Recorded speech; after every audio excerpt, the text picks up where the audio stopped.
अऊज़ु बिल्लाहि मिनश्शैतानिर्रजीम बिस्मिल्लाहिर्रहमानिर्रहीम वमा उनसिला अलल मलकैनि बिबाबिल हारूत व मारूत।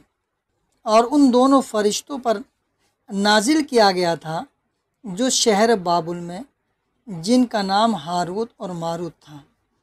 हारूत और मारूत ये कौन से फरिश्ते हैं, हम ज़रा इसकी तरफ रोशनी डालते हैं कि अल्लाह ने कुरान पाक में इन दोनों फरिश्तों का नाम क्यों जिक्र फरमाया।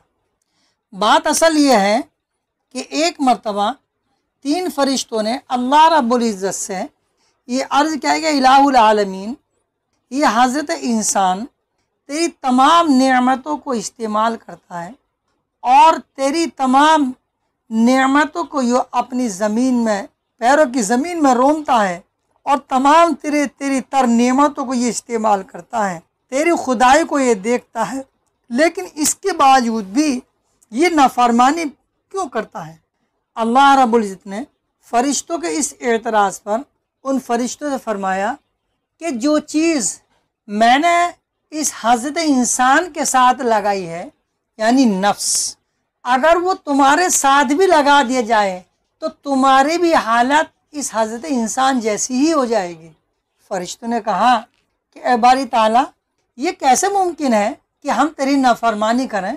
कहा कि ठीक, जाके देखो ज़मीन पर।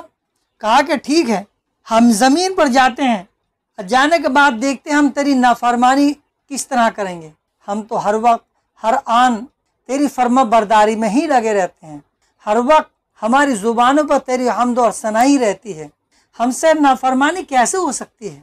ठीक है, हम दुनिया में जाते हैं और देखते हैं कि हम तेरी फर्मा बरदारी से कैसे मुँह मोड़ते हैं।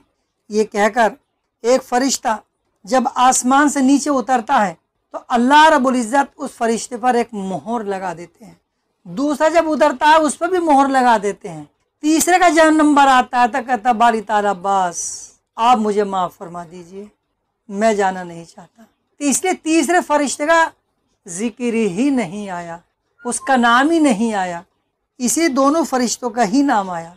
जब ये दोनों फरिश्ते ज़मीन पर उतरते हैं, उतरने के बाद ये एक सहरा में उतरते हैं। ये वहाँ देखते क्या है कि एक हसीन बड़ी खूबसूरत औरत वहाँ पर मौजूद है। अब क्योंकि अल्लाह रब्बुल इज़्ज़त ने इनको नफ्स लगा दिया था, इसलिए इनकी जो चाहत है वो औरत की तरफ लपकी। इन्होंने उस औरत से बातचीत की।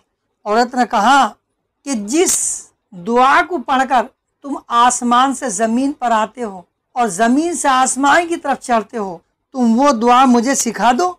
लालच में इन्होंने उस दुआ को जो है उस औरत को सिखा दिया। जो ही सिखाने के बाद उस औरत की तरफ को हाथ बढ़ाया, उसने उस दुआ को पढ़ा और आसमान की तरफ चढ़ गई।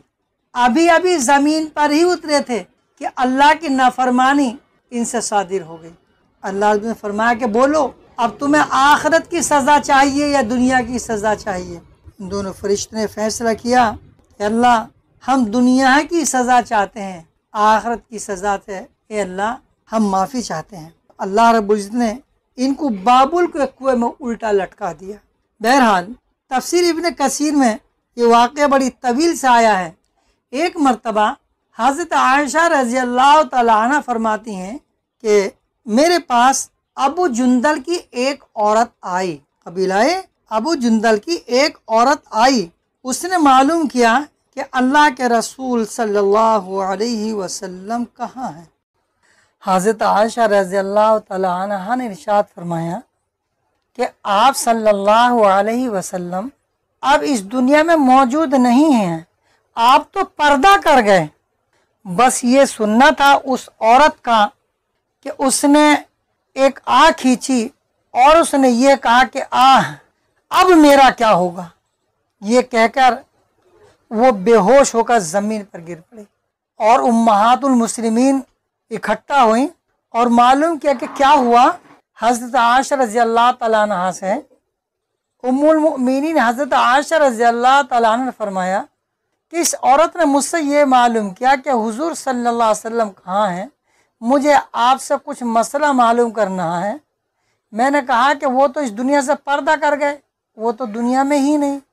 तो भाई इस औरत ने एक आह खींची और कहा कि आह मेरा अब क्या होगा, ये कहकर बेहोश होकर गिर गई।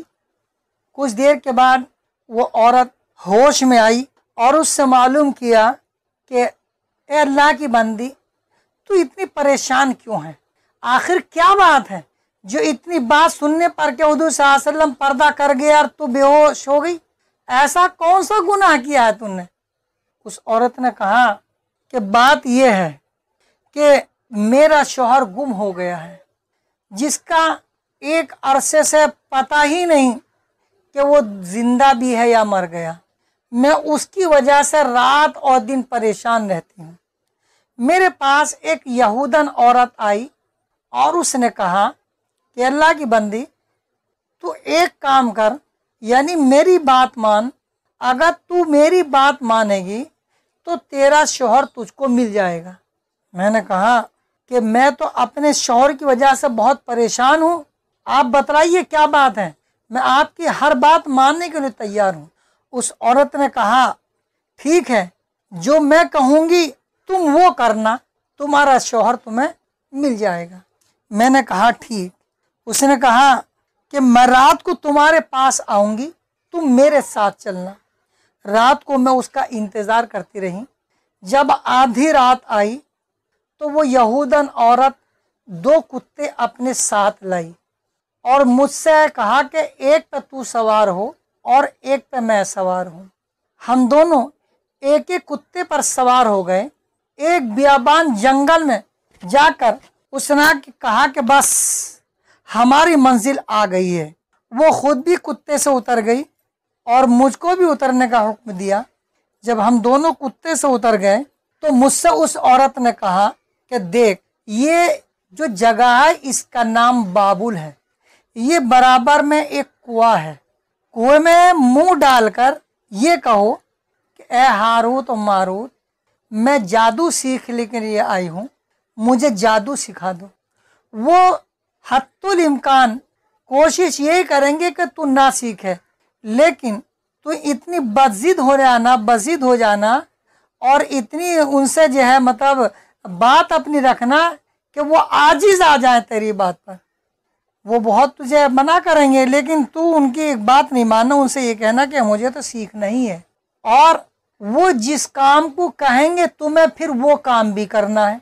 वहाँ से जो आवाज़ आएगी अंदर से, जिस काम को वो करने के लिए कहेंगे तुम्हें वो काम भी करना है। अच्छी तरह यहूदन ने जो है मुझे पूरे पढ़ा दिया है।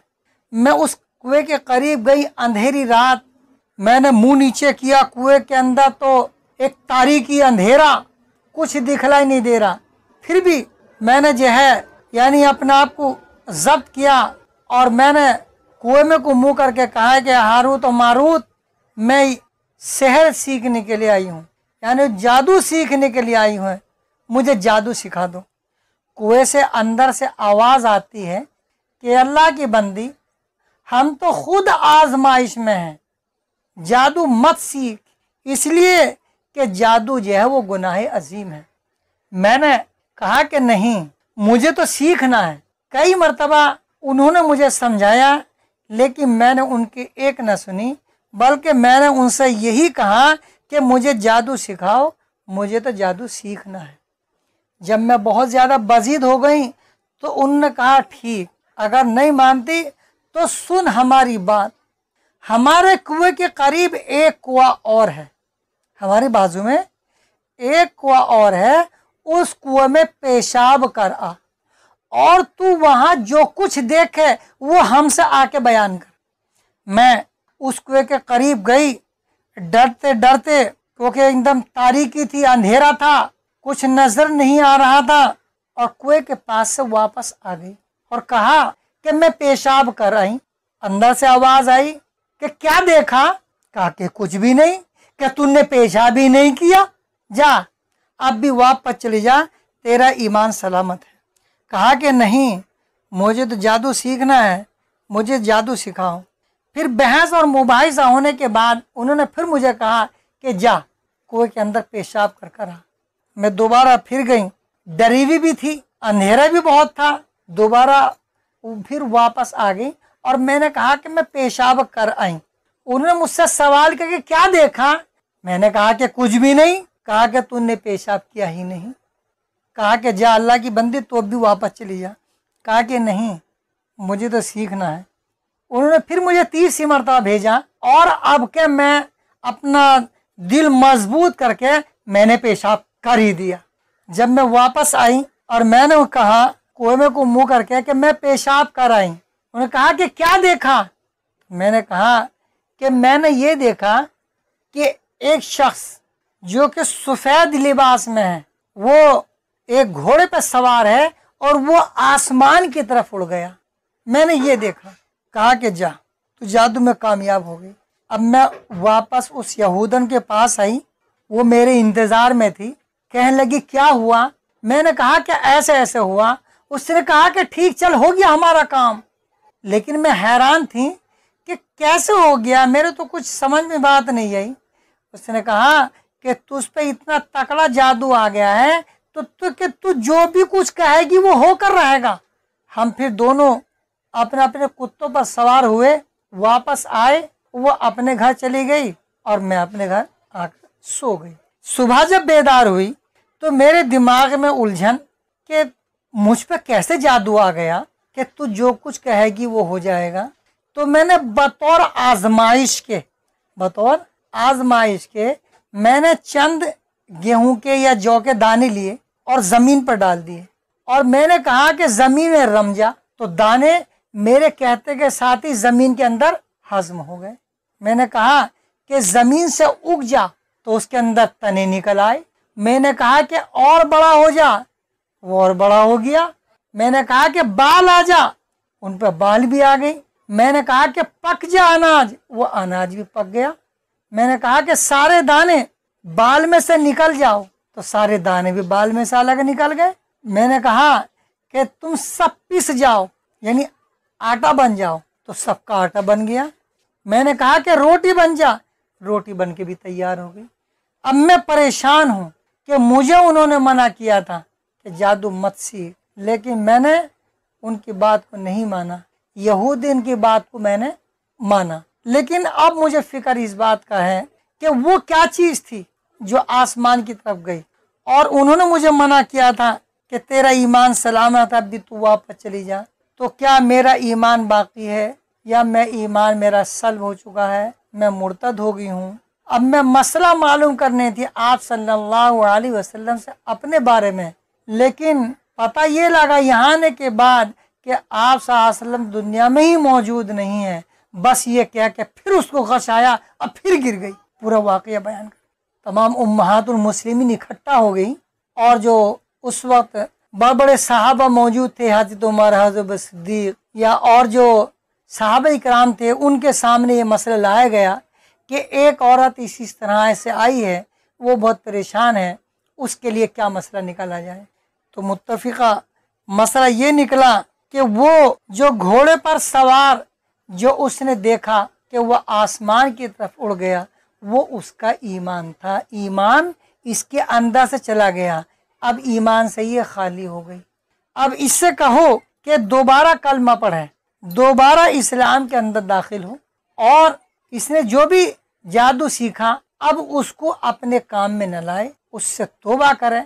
अल्लाहुम्मा इन्नी अतूबु इलैका मिन कुल्ली ज़म्बिन ला अर्जिउ इलैहि अबदा, जिसका मतलब है कि अल्लाह मैं अपने गुनाह से ऐसी तौबा करती हूँ, ऐसी तौबा करती हूँ कि फिर उसकी तरफ लौटूंगी ही नहीं, जिसका मतलब ये बनता। बहरहाल उस औरत को पूरा वाक़या सुनने के बाद उसको ये मसला बतला दिया और कहा कि दोबारा कलमा पढ़ो और उस तरफ बिल्कुल भी ध्यान मत देना और ना उस चीज़ को काम में लगाना। आज था हारूत और मारूत के ऊपर वाक़या। चलिए माजिल।